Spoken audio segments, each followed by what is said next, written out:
In the previous administration, it felt like it was the message of the week every week. We are going to put up one of the big and great infrastructure bills of all time. We're talking about a very major infrastructure bill of $1 trillion, perhaps even more.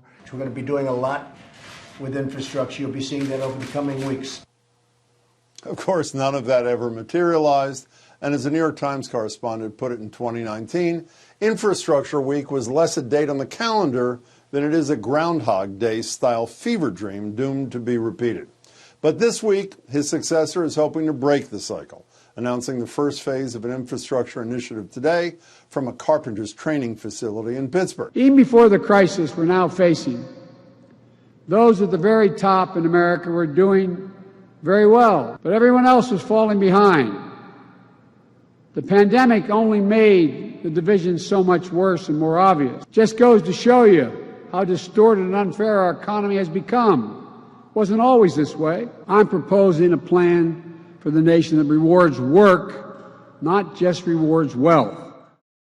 Biden's sweeping plan includes more than $600 billion to rebuild and repair highways, bridges, and modernize airports and other transit systems, more than $110 billion to update and modernize water systems, another $100 billion each to expand access to high-speed internet, fix transmission lines, and spur clean energy development, and rebuild and repair schools, plus $25 billion to upgrade and increase the supply of child care facilities, and $18 billion for veterans hospitals. The plan also includes measures aimed at raising wages, creating jobs for home health workers and other caregivers, plus initiatives to boost American manufacturing. The plan would cost upwards of $2 trillion, and to pay for it, the president is proposing a rise in corporate taxes, something Senate Republicans have already come out against. This is the first half of the plan, physical infrastructure. Next month, it's human infrastructure. I'm joined by Jesse Mermell. Jesse's a former Massachusetts congressional candidate and the former president of the Alliance for Business Leadership. Chris Dempsey is Director of Transportation for Massachusetts. It's a coalition of organizations aiming to improve transportation across the state. Jesse, Chris, thanks so much for being here. Appreciate it. Great to see you. See you, Jim. Chris, I know we don't, good to see you too. I know we don't know the details, obviously, but what could this mean? What is it likely to mean if this were to become real, become law for Massachusetts? I mean, it's finally Infrastructure Week, Jim, which is great. We've been waiting for 4+ years for it. And I think we're getting closer to actually having this be a reality. I think this is a thoughtful plan. It's certainly an ambitious plan, but it sounds like one that can get through Congress. And what it will mean, if and when it does, is more support for public transit, the MBTA and also the regional transit authorities, more bridges fixed around the Commonwealth, and all sorts of other infrastructure that we don't always think about, but it's really important. Sewers and water systems, healthcare systems. And then, as you mentioned, next month, following that up with the human infrastructure, things like childcare that really do help our economy run.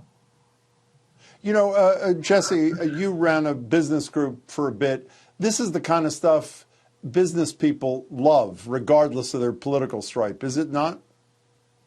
Few things create economic growth, equitable economic growth, like investments in infrastructure, particularly transit infrastructure. You know, when I ran the Alliance for Business Leadership, I actually sat on Chris's executive committee for almost 5 years. And the reason we focused so much on transportation was because if you want to do what's right for workers, what's right for the economy, what's right for tackling equity, and what's creating economic growth, you want to invest in infrastructure. So this is a big, big day. It's an exciting step forward, but I'd argue it's still not enough. You know, what do you mean it's not enough? What is he not doing? Only thing I didn't see in there that I am in love with, and maybe it is, but just isn't named, is high-speed rail, where we are so far beyond the rest of the world. By the way, the American Society of Civil Engineers, or some such thing, just raised our infrastructure grade from D+ to C-. So obviously we have a long way to go. What do you think's not in there, Jesse? It's about how much money we're talking about. So we're talking about a $2 trillion package here in phase one. One of President Biden's campaign promises was a $2 trillion package over 4 years, just focused on climate change infrastructure alone. And here we've got a $2 trillion, much more broad package over 8 years. So even candidate Biden knew that what President Biden is proposing here falls short. But, Chris, regardless of the amount of money, climate resiliency, it seems to me, not being an expert in the area, is weaved through this whole plan. Is it not? Yeah, so if you total up the funding for transit, it's greater than the funding for roads, which is a whole new paradigm for federal transportation policy, and that's encouraging. Those projects need to be done to mitigate climate change, and they need to be done in ways that make that infrastructure resilient to climate change. The classic example here in Boston is the aquarium station on the Blue Line, which consistently floods whenever there are king tides and a storm at the same time.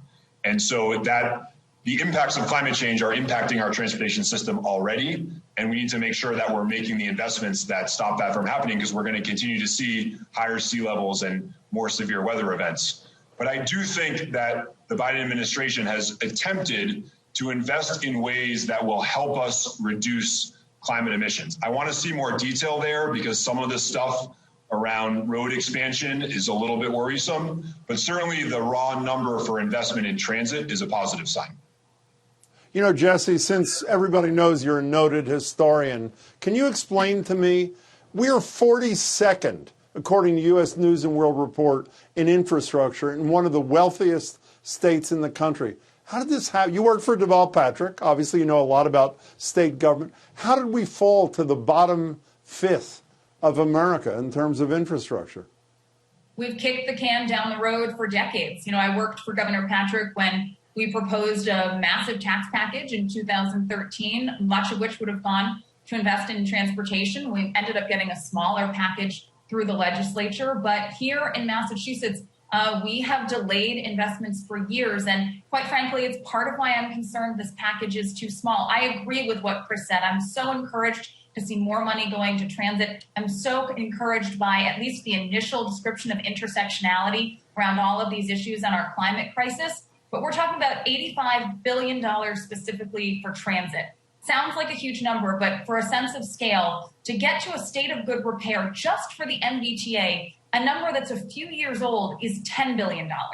To do South Coast Rail, we're talking about more than $3.5 billion. That's just here in Massachusetts. So when you have a national impact, I'm not saying this isn't a lot of money and that there's some really good stuff in here. There is. But we've kicked the can down the road for so long, not just here in the Commonwealth, around the country. And we need to do big, big things if we're going to recover equitably. By the way, speaking of around the country, my quick research on history this afternoon suggests while Barack Obama did somewhere in the neighborhood of $300 billion on infrastructure a few years ago, if you want to talk serious infrastructure, to quote Ed Rendell, former mayor of my hometown of Philly and governor of Pennsylvania, he says you have to go back to Eisenhower till this country dealt with something that apparently is supposed to be a bipartisan issue. Speaking of that, unlike the rescue plan, Chris Dempsey, Joe Biden wants to pay for this, not increase the deficit. This portion would be funded by changes in the corporate tax code. The next phase, the human infrastructure, would be raising taxes on individuals in the upper 1%, above $400,000 for families and things like that. Here is what Mitch McConnell, the leader of the Republicans in the Senate, had to say about paying for this. A so-called infrastructure proposal that may actually be a Trojan horse for massive tax hikes and other job-killing left-wing policies. So here's my dumb question of the night to both of you, starting with you, Chris Dempsey. So the Republicans love infrastructure, so they say. They hate deficits unless they're not funding a huge tax break for Donald Trump, and they hate taxes. So if you were to be speaking to Mitch McConnell right now, what would you say to him about how we get from here to an infrastructure plan if they don't want either way to fund it? No more deficits and no new taxes.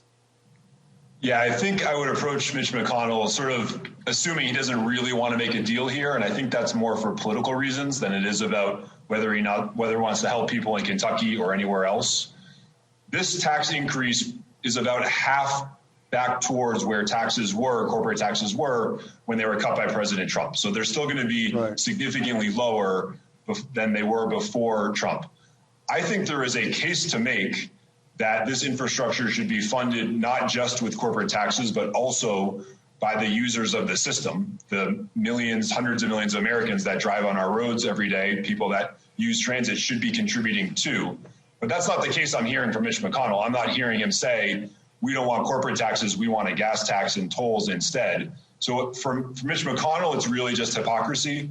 I'm willing to engage in a more genuine conversation with others, but so far I'm not hearing many in Congress that really want to have that conversation.